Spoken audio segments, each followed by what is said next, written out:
booktube, it's Eleanor here, and today I'm going to do my May wrap up.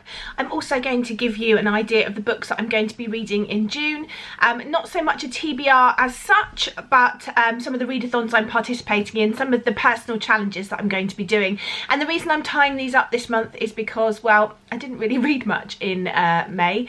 I read 10 books, which, you know, is a decent amount, and I think for me that is a slump, but for a lot of people that's quite a lot of books, so I'm certainly not thinking that I've done badly. So I'm going to quickly wrap up the books that I've read. The ones that I gave high star ratings to, I have mainly reviewed on my channel already. I try and review books as I go through the month, and if there's any on here that I haven't that you want to hear my thoughts on, then please feel free to mention it in the comments. But let's just quickly wrap up what I've read. So this month I read 4 3-star books, I read 5 4-star books, and I read 1 5-star book. So at least there was a 5-star book in this month. And if you haven't watched my video where I talk about my 5-star reads from before and how that helped me to pick potential 5-star reads to read this month, and then there's reviews in that video as well, I'll link it up above because it's worth watching if you're interested, especially in the 5-star read, because I do review that on there. Okay, so I read quite a varied amount of books this month. I read 3 manga, I read 2 classics, I read 2 non-fiction, 1 YA, 1 science fiction and fantasy, and 1 romance. So a really nice cross-section of genres, which I'm really pleased with. And maybe slumpy because I'm not reading so much YA, I don't know, but I've just really been attracted to non-fiction at the moment.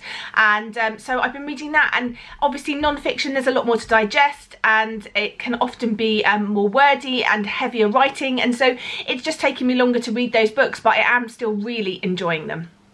So let's talk about the actual books now. The books I gave 3 stars were The Girl Who Circumnavigated Fairyland in a Ship of Her Own Making, and Princess Jellyfish Volumes 7, 8 and 9. And then the 4-star books were Popcorn Love, Agnes Grey, A Heart in a Body in the World, or Heart is a Body in the World by Deb Coletti. I'll put it up here anyway. Bastard Out of Carolina, and Furious Hours, which I want to give a special mention to because I have made a full review video of this and my reading experience.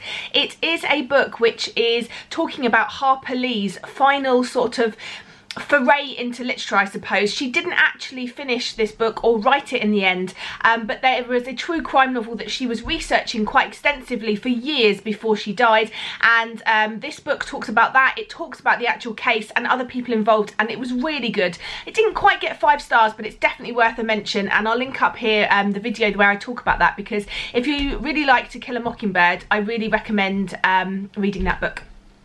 But my 5 stars this month was Beneath the Surface, and again I've talked about this in my how do I pick 5-star reads, or can my 5-star reads pick 5-star reads, and this is a non-fiction book where John Hargrove, who is an ex-SeaWorld trainer, orca trainer, talks about his experience both of working at SeaWorld, how he got into being an orca trainer, and how his perception and thoughts on orcas in captivity changed over his time working there and up to more recently when he left. So I really loved that. I'm finding those books deeply moving and really interesting, and yeah, I definitely recommend it if you like non-fiction and books about wildlife. So that's all the books that I've read this month and my star ratings. So let's talk about June. In June, I am trying to do a slightly less severe TBR. So I'm finding TBRs really off-putting. I'm not sure if that is what's making me slumpy, but there's a number of sort of little things that I'm going to be doing in the month. I'm going to be doing 3 rounds of 25 in 5, which is a challenge which I think some bloggers do, and I don't know if I've seen many other people do, but it is to try and read for 25 hours over 5 days. So that's either 5 hours a day, which is quite a long time, but you could split it out differently, and certainly by the time you've racked up, you know, you can commute with audiobooks and a couple of hours in the evening and maybe more time at weekends. I just really want to challenge myself, because I think that's just going to motivate me to pick up the books in the first place. Because once I pick up a book and I get reading, I feel like I'm actually, you know, I don't want to put it down, but I'm just hesitating to pick those books up in the first place. So I'm doing 3 rounds of that. One I am currently right in the middle of now, and it's going okay. And then the other 2 are going to be linked to readathons that I'm going to participate in. So I'm going to give you my TBRs for those readathons as well now, so that you can see some of the books that I'm looking at reading this month. Okay, so the first readathon I'm going to take part in is Lala from Books and Lala's Buzzwordathon, which is the 4th round, and this time the buzzword is you. So you can read books with you in the title. This is taking place between the 12th and the 18th of June, and as I say, during 5 days of that, I'm going to be doing the 25 in 5 to try and encourage me to pick up those books. For this, I haven't set a specific TBR. I have just gone through my shelves and picked out all the books that I'm semi-interested in that have you in the title, because believe it or not, I have a lot of books with you in the title. So I've picked out a range here to pick from throughout the week, so it's quite a nice like little stack. So I'll just list the books here for you. I Love You So Mocky, How Do You Like Me Now, You Against Me, The Start of You and Me, Call It What You Want, and Love to Hate You.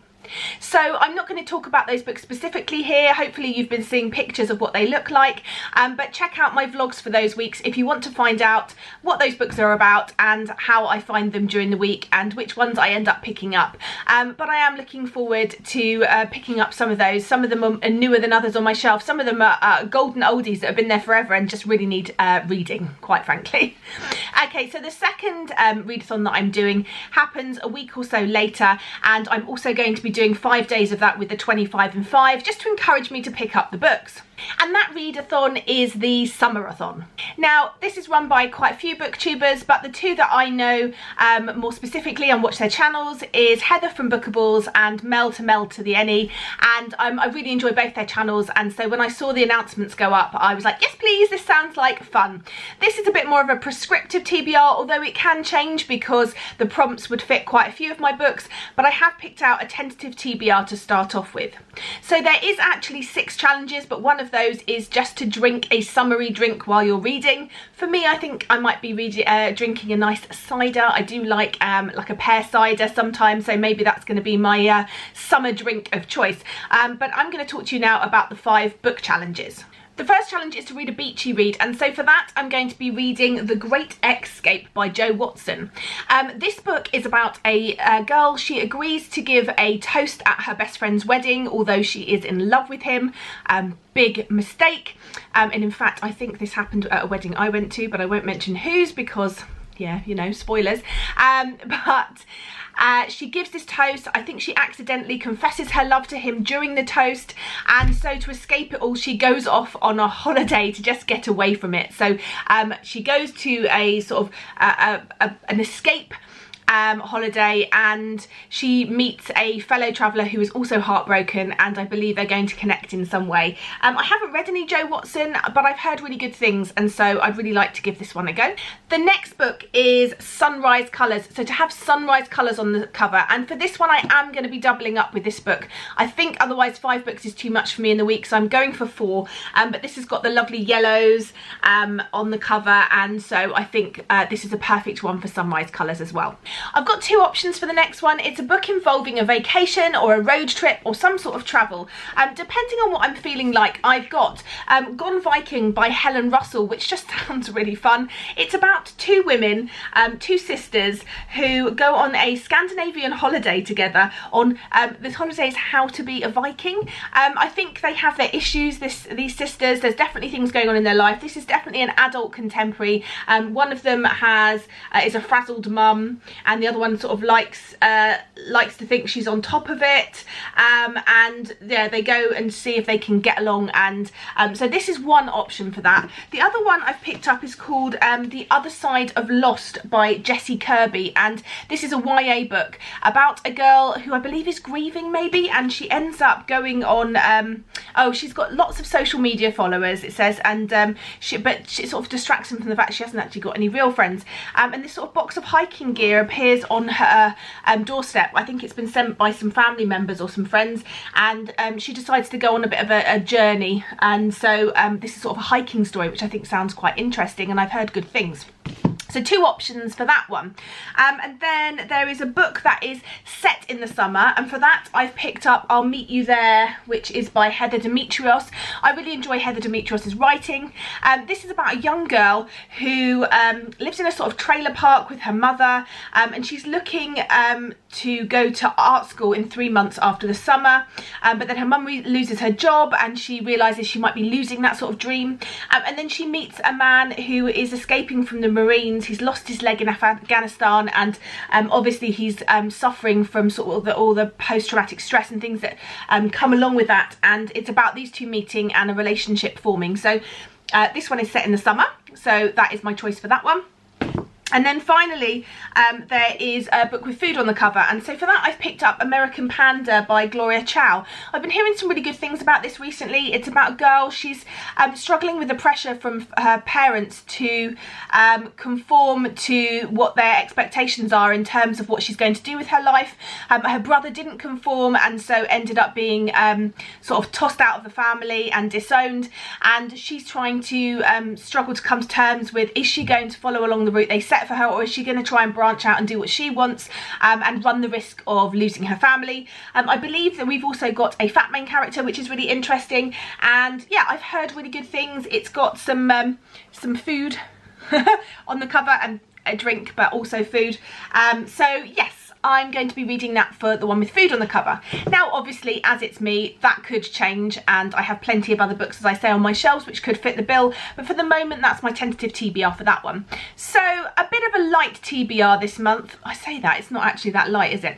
Anyway, I'm doing those 2 readathons. At the start of the month I'm going to be concentrating on a project that I'm doing with the lovely Janet, and that is kind of a well, it is a try a chapter tag, but you pick sort of, well, how I've been doing it, and a video should be going up soon of my first round of this, is I've been picking about 8 books off my shelf. I've been getting my daughter to spin a wheel and pick 5 of those books.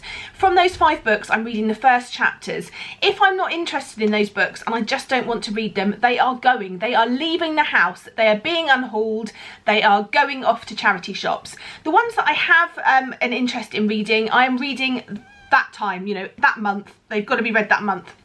I might only get to do this once a month, but that does mean that up to 5 books will be going onto my TBR, depending on how many I want to read, and just be pushing me to get those books off my shelf, read or out of the house. So I've started doing this already, and it's going really well. I'm filming a separate video on this, so you will see that at some point soon, no doubt. I've also got myself a new reading, I know it's hard to see this because it's all beautiful and unicorn, but a new sort of reading log. I'm a folder girl at heart, and I've been trying doing all these different ways of recording my reading habits. I've tried bullet journals, I've tried online spreadsheets, I've tried all sorts of different things, and nothing really sticks for more than a few months. However, I went onto Etsy and I found this great printout from somebody called Jessica Jade Designs, and she had a printout of like a reading journal that you could put into your own file. In fact, you could print it at A5, but it's a printable one, so I've printed it at A4 because that works for me. And it's just got loads of interesting sections. It's got sections where you can colour in every time, you know, you read a book, like on your bookshelves. It's got loads of other sections as well, and I've really found that it's got all the things that I want to record, and I'm really loving it so far. It's really helping me with writing things for my reviews, and I'm just really liking it. So if any of you are interested in seeing a bit more of a tour of that, it's, you know, it's not very arty because I'm not very arty, and I think that's part of the problem with the bullet journal. Then I'm more than happy to do a very quick flick through video where you can see the ideas and what you get with the printouts, because I definitely recommend them. So far I'm really enjoying using them. It's the first month, so let's not get ahead of ourselves too much, but yeah, I've really been enjoying it, and it's just a new way for me to try recording what I'm reading. Anyway, waffling on, that was my May wrap up. Some readathons that I'm taking part in June, and lots of other mental madness where I start and decide I'm not going to have a TBR and then end up with the most huge TBR and plans ever. So, you know, that's me, that's how it goes. But keep an eye out for some future videos soon. I am doing a video where I'm going to be talking about sort of Truman Capote and Harper Lee, because I've been reading In Cold Blood and Go Set a Watchman and Swan Song, and I've just read Furious Hours, so there's sort of a theme going on there. So I'm going to do a video all on those when I finish them, which is not too long actually. I've been really enjoying reading them, so I'll come back to you with that soon, and also how I get on with all these different things, no doubt. But for now, I'm off to a Shrek adventure in London with my daughter for the day. We're having a girly day out because it's half term. So I'll love you and leave you. That's it from me, and I look forward to speaking to you soon. Bye for now, BookTube.